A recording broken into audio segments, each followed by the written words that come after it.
Ministério Juventude, Desporto, Arte e Cultura, junto com a Asian Traveling Resource Person Program, o Asian Social Cultural Community, realiza programa Training on Education, Youth and Sport. Terça-feira, ia Salão Ministério Solidariedade Social e Inclusão, Caicoli Dili, Diretor-Geral MZDAC, David Tomás de Deus informa. Asian Traveling Resource Person Program, Sirama foi informação e a área juventude e desporto niang.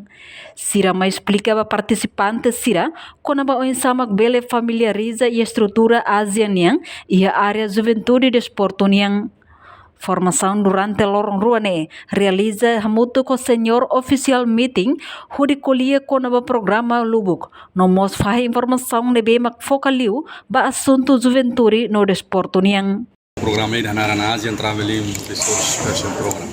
Program ini partisipasi tentang sirau Asian Sekretariat, mainnya, for informasi sira ohilornya di luar area juventude ho desportunya.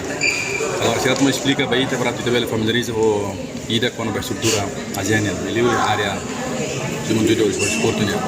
Aku sudah encontrei a senhora oficial meeting sira, depois vai a senhora oficial meeting youth, eu sabe Asian Ministerial meeting youth, depois mosi Asian Ministerial meeting plus 3 posso minha, quero que ele quando vem e mosi faz informação quando vai Asian partner diálogo sira, Asian país sira memang apoio China, Jepang, Australia, Australia tirari governo Australia apoio program ini.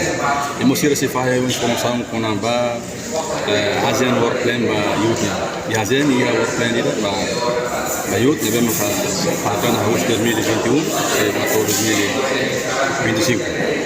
Depois de Work Plan agora sama Asian seria Asian através da quando ba Asian youth program como sama utiliza apoio sira fundo sira para bela apoio implementação Work Plan ba assunto.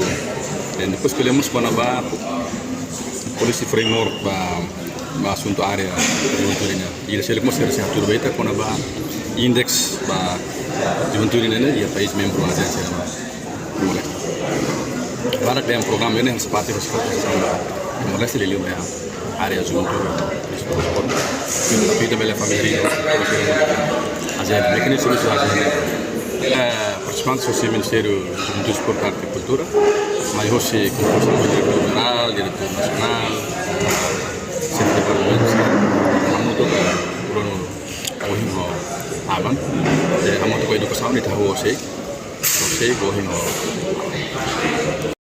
Reportagem Vai Magno Televisão Timor Post. Janela informação ba emogoto. Atua tem informação atual dia clio.